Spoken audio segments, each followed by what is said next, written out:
warsha ya siku 2 iliyoandaliwa na taasisi ya Agenda na kuhusisha washirika kutoka Tanzania, Kenya na Ethiopia imehitimishwa rasmi Mei 23 mwaka 2026 jijini Dar es Salaam, huku ajenda kuu ikiwa ni uzinduzi wa mradi wa kikanda wa kupunguza matumizi ya viuatilifu hatarishi katika kilimo. Mradi huo unalenga mazao ya pamba na mboga ambapo wakulima watapatiwa elimu ya kilimo ekolojia ili kuhamasisha matumizi ya mbinu salama na endelevu.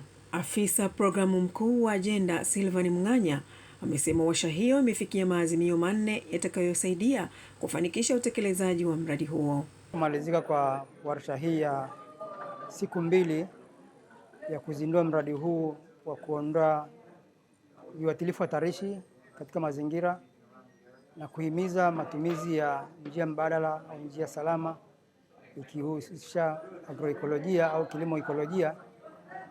Mkutano au warsha imekuwa na maazimio kama katika maeneo 4.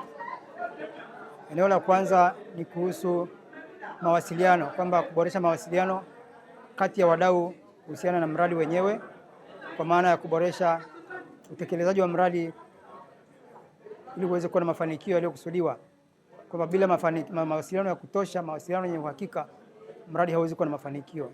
Eneo la pili ni eneo la uratibu, kwamba hizi taasisi ambazo ni wadau wakubwa, maana kwamba NGO 3 Ethiopia, Pan Ethiopia, Kenya SEJAD, Tanzania Agenda, ziweze kuratibu utekelezaji wa mradi kwa kushirikisha wadau wengine kikamilifu, kwa sababu mradi ni wa wote, sio mradi wa hizi NGO.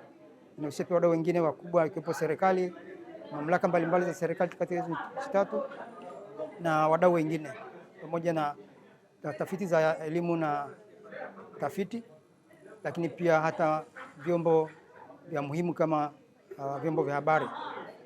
Eneo la 3 ni eneo la mashirikiano, partnership, kwa maana kwamba ushirikiano wa pamoja katika haya maeneo ni muhimu sana katika ufanisi wa mradi. Na eneo la 4 ni kwamba kila mdau ambaye ameshiriki aweze kutoa mchango katika kufanikisha mradi, ikiwepo kujitolea njia mbalimbali za kuwezesha mradi, kwa maana wataalamu hata kwa mfano matarajio ya mahitaji ya kifedha kuwezesha mradi kuwa na ufanisi mwisho wa utekelezaji. Naye mwakilishi kutoka Kenya na afisa programu wa Rainforest Alliance Frederick Otieno amesema matumizi ya viuatilifu hatarishi si tu changamoto ya Tanzania, Kenya na Ethiopia, bali ni changamoto ya dunia nzima na inahitaji ushirikiano wa wadau wa kilimo, afya na mazingira. Tumekuwa tukifanya kazi kwa pamoja kwa muda mrefu kwa sababu ya hii mradi ambao sasa tuko nayo katika shirika ya Jumuiya ya East Africa, lakini tumekuwa tukifanya kazi pamoja sana sana tukipigania mambo ya kuweza kudhibiti viuatilifu hatarishi duniani, sio tu Tanzania, Kenya ama Ethiopia. Sasa kutokana na ile kufanya kazi pamoja, ndio posa tuliweza kuweka proposal pamoja kama the 3 organizations tuweze kudhibiti utumiaji wa kemikali ama hizi sumu za viuatilifu nchini hizi 3. Kwanza kabisa niseme kwamba janga hili ambalo tunalipata sio kwa sababu hahitaji tu shirika moja, bali linataka watu wote kufanya kazi pamoja, na hiyo ni sababu kuu ambayo tunafanya kazi pamoja. Cha pili ni kwa sababu shida ya viuatilifu sio shida ya Kenya, sio shida ya Tanzania kwa mfano, lakini sababu tunafanya sote trade, ina maana kwamba madhara pia yanaweza yakavuka border ama mpaka uende hadi Tanzania, uende hadi Ethiopia.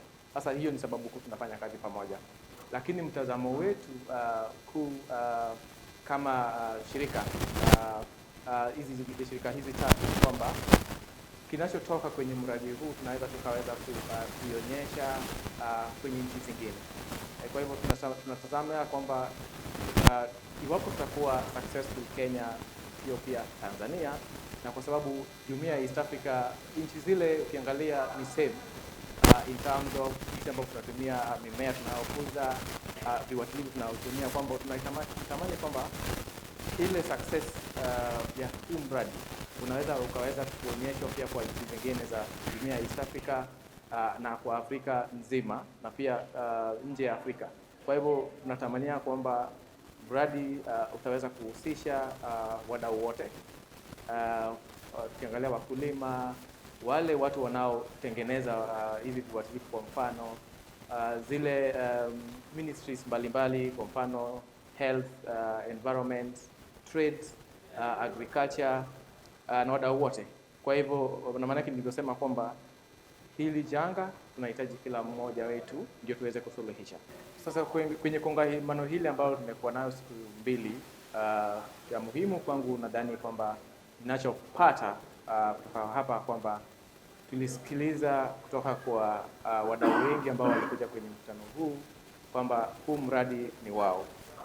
Ina maana kwamba tunaona kwamba ile tunasema ownership ya mradi, na hiyo ni muhimu kwa sababu inahitaji watu wote kufanya kazi pamoja. Lakini pia kama shirika na wale wadau ambao wamekuja kwenye huu mkutano ni kwamba tumekubaliana kwa kauli moja kwamba ni muhimu kama nchi hizi tatu tuweze kupunguza utumiaji wa kemikali kuweza kutoa chakula, na tunasema kwamba kuna njia mbadala, kwa mfano kilimo hai ambayo inaweza kutumika, na tumekuwa na kwa mfano example kutoka Ethiopia ambao wameweza kutumia kilimo hai kwenye ukuzaji wa mboga, na wakulima wameweza kupata mazao mengi zaidi kuliko walipokuwa wakitumia kemikali. Kwa hivyo ina maana kwamba kuna uwezekano na inawezekana. Kwa hivyo nadhani hiyo ni message muhimu ambayo pia imetoka kwenye kongamano hili.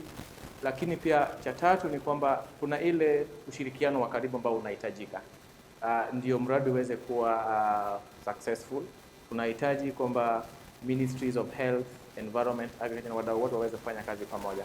Kwa hivyo niseme kwamba wale wadau ambao wamekuja kwenye mkutano wamekubaliana kwa kauli moja kwamba wanaweza kufanya kazi pamoja, waweze kufunza na waweze kufunza wakulima na waweze kupromote ile tunasema ni kilimo hai. Kwa upande wake, mwakilishi kutoka Wizara ya Kilimo Hermia Herman amesema ujio wa mradi huo utasaidia kuongeza uelewa kwa wakulima kuhusu kilimo salama. Kwa kushirikiana na sekta ambazo zimeshirika katika kongamano hili, kwa maana sekta ya kilimo, sekta ya afya, sekta ya mazingira pamoja na wadau wengine, tunaamini kwa ushirikiano wa sekta zote hizo tutaweza kufikia malengo na dhamira kuu ya mradi huu kwa ajili ya kuendelea na maendeleo halali ya kilimo katika nchi zetu. Dira ya Taifa ya Maendeleo ya mwaka 2050 tunaweza tukapiga hatua katika sekta nzima ya kilimo, kwa kuwa tunaamini kwamba masuala mazima ya maendeleo ya kilimo katika vijiji vyetu vinategemea utekelezaji mzuri wa miradi ya kiserikali, lakini pia na pamoja na ushirikiano kutoka katika mataifa mbalimbali, lakini pia na mashirika mengine ya kitaifa na kimataifa.